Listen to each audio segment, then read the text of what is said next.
বন্দনায় আমরা সবাই ব্রতী হয়েছি। গতকালকে এবং আজকেও বিভিন্ন জায়গায় দেবী সরস্বতীর আরাধনায় শিক্ষা প্রতিষ্ঠান থেকে শুরু করে বিভিন্ন সংস্থা, বিভিন্ন ক্লাব ব্রতী হয়েছে। আমরা এই মুহূর্তে দাঁড়িয়ে আছি রাজ্যের সবচাইতে বড় মহা সরস্বতীর প্রতিমার সামনে। আগরতলা পুর নিগমের 40 নম্বর ওয়ার্ড বর্দোয়ালি মণ্ডলের অন্তর্গত যে 40 নম্বর ওয়ার্ড রয়েছে, সেই 40 নম্বর ওয়ার্ডের উদ্যোগে বিগত 4 বছর ধরেই তারা বাগদেবীর আরাধনায় ব্রতী হন এবং এবছর তাদের বাগদেবীর আরাধনায় যেমন 40 ফুট উচ্চতার মহা সরস্বতীর প্রতিমা রয়েছে এবং যে প্রতিমা তৈরি করেছেন পশ্চিমবঙ্গের শিল্পী তারক পাল এবং নবদ্বীপের যারা অন্যান্য শিল্পীরা রয়েছেন তাদের দ্বারা কিন্তু পুরো এই পুজো মণ্ডপ সুসজ্জিত হয়েছে। আজ মহা অঞ্জলির পর আমরা ইতিমধ্যেই দেখতে পাচ্ছি দর্শনার্থীরা এক এক করে ভিড় করছেন এই সবচেয়ে উঁচু মহা সরস্বতীর প্রতিমা দেখার জন্যে। আমরা সরাসরি আপনাদের সামনে তুলে ধরার চেষ্টা করছি যে পুজোর পর এবার প্রসাদ বিতরণ চলছে পুজো মণ্ডপে এবং অন্যান্য যারা দর্শনার্থীরা রয়েছেন বিশেষ করে কচি কাচারা তারা প্রথমে অঞ্জলি নিয়েছে এবং এখন যদি আমরা আপনাদেরকে দেখাই তাহলে যারা মহিলারা রয়েছেন এই মণ্ডলের এই 40 নম্বর ওয়ার্ডের পুজো কমিটির দায়িত্বে যারা রয়েছেন তারা কিন্তু প্রসাদ বিতরণ করছেন যারা দর্শনার্থীরা আসছেন এই পুজো মণ্ডপের সামনে। কিছুক্ষণ আগেই সেই পুজো সমাপন হয়েছে এবং মহিলাদেরও সেখানে প্রচুর কাজ ছিল, যারা এখানে এখন প্রসাদ বিতরণের কাজে ব্যস্ত হয়েছেন। তো তাদের সাথে একটু কথা বলবো। পুজোর পর এখন প্রসাদ বিতরণে ব্যস্ত আপনারা? হ্যাঁ। কেমন হয়েছে, কখন থেকে শুরু হয়েছে? এই তো আমরা সকাল 6টা নাগাদ সবাই এসেছি এখানে। তো সবাই মিলে আমরা পুরো 40 নম্বর ওয়ার্ডের সকলে মিলে আমরা পূজার কাজে ব্যস্ত সবাই। অঞ্জলি হয়ে গেছে? হ্যাঁ হ্যাঁ হয়ে গেছে। আচ্ছা, অনেক দর্শনার্থীরাই তো সারাদিন আসবেন, ওদের জন্য প্রসাদের কি ব্যবস্থা থাকছে? এখন আমরা এখানে প্রসাদ দিচ্ছি, তারপর সন্ধ্যায় মহাপ্রসাদ বিতরণ করা হবে, ও সন্ধ্যায় আবার দেওয়া হবে। আমরা দেখানোর চেষ্টা করলাম যে এবার কিন্তু প্রসাদ বিতরণী চলছে ইতিমধ্যেই এবং সন্ধ্যার সময় মহাপ্রসাদ বিতরণী হবে। গতকালকেই রাজ্যের মুখ্যমন্ত্রী তথা এই বিধানসভা কেন্দ্রের যিনি বিধায়ক রয়েছেন এবং রাজ্যের মুখ্যমন্ত্রী রয়েছেন তিনি কিন্তু এই পুজো মণ্ডপের উদ্বোধন করেছেন এবং আগামী 8ই ফেব্রুয়ারি পর্যন্ত এই পুজো মণ্ডপ সম্পূর্ণরূপে 9 ফেব্রুয়ারি পর্যন্ত এই পুজো মণ্ডপ সম্পূর্ণরূপে উন্মুক্ত থাকছে। এবং যে প্রতিমার কথা আমি বলছিলাম, এবার একটু মণ্ডপের ভেতরে গিয়ে আপনাদেরকে দেখানোর চেষ্টা করব যে রাজ্যের সবচাইতে উঁচু প্রতিমা 40 ফুট উচ্চতার প্রতিমা এবং সেই 40 ফুট উচ্চতার প্রতিমা কিন্তু তৈরি করেছেন পশ্চিমবঙ্গের শিল্পী তারক পাল এবং নবদ্বীপের অন্যান্য শিল্পীরা, কারিগরদের হাত দিয়ে কিন্তু এই পুরো মণ্ডপটি তৈরি হয়েছে। প্রত্যেক বছরই তাদের এই আকর্ষণটা থাকে যে 40 ফুট উচ্চতার তাদের প্রতিমা হয়, তবে সেই প্রতিমার আকার, রূপ, রং সেই প্রত্যেক মণ্ডপ সজ্জা কিন্তু ভিন্ন রকমের হয়ে থাকে এবং এবছরও যদি আমরা দেখাই তাহলে তারা মহা সরস্বতীর রূপ দিয়েছেন, যেখানে ঢাকি রয়েছে।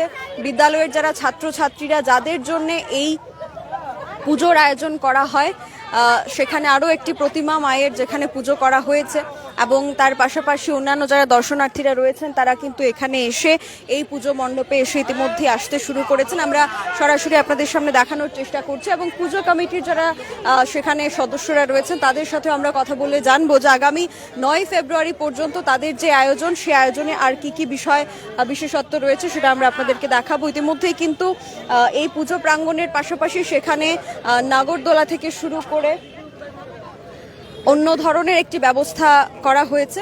আমরা এই বিষয়গুলি নিয়ে তাদের সাথেও একটু কথা বলে নেওয়ার চেষ্টা করে নেব। আমাদের সাথে ইতিমধ্যেই রয়েছেন 40 নম্বর ওয়ার্ডের পক্ষ থেকে এই পুজো কমিটির দায়িত্বে যারা ছিলেন তাদের সাথে একটু কথা বলবো। পদ্মনাভদা রয়েছেন আমাদের সাথে। প্রত্যেক বছরের পুজো আকর্ষণীয় হয়, এবার মহা সরস্বতীর পুজো গতকাল থেকেই উন্মুক্ত হয়েছে, দর্শনার্থীদের কাছ থেকে কতটা রেসপন্স পেয়েছেন? সর্বপ্রথম আমি আপনাদের টিমকে 40 নম্বর ওয়ার্ডের পক্ষ থেকে সরস্বতী পুজোর শুভেচ্ছা জানাচ্ছি। আমাদের এই পুজো আপনারা জানেন যে এটা আমাদের 4র্থ বর্ষ এবং গতকালকে মাননীয় মুখ্যমন্ত্রী প্রফেসর ডক্টর মানিক সাহাজির হাত ধরে আমাদের এই পুজোর শুভ সূচনা হয় এবং আমরা গতকালকে আরেকটি বিশেষ আকর্ষণ যেটা ছিল আমাদের অনুষ্ঠানের, সেটি হলো গিয়ে আমাদের এই 40 নম্বর ওয়ার্ডের অন্তর্গত 70 ঊর্ধ্ব যত বয়স্ক মা বোনেরা যারা রয়েছেন আমরা সবাইকে আমরা সম্মাননা প্রদান করেছি এবং তৎসঙ্গে আমাদের এবারে এই পুজোতে আমরা দেখলাম কি গতকালকে থেকেই যেভাবে জনঢোল নেমেছে আমাদের এই পুজোয়, তা দেখে আমরা নিশ্চিত যে আমাদের এই 40 নম্বর ওয়ার্ডের এই সরস্বতী পুজো শুধু আমাদের আগরতলাই নয়, আমাদের ত্রিপুরা রাজ্যের মধ্যে সমগ্র জায়গায় আমাদের এই পুজোর ভালো সুনাম আছে। আগামী 9 ফেব্রুয়ারি পর্যন্ত অনুষ্ঠান থাকছে, কি কি বিশেষ বিশেষ অনুষ্ঠান থাকছে?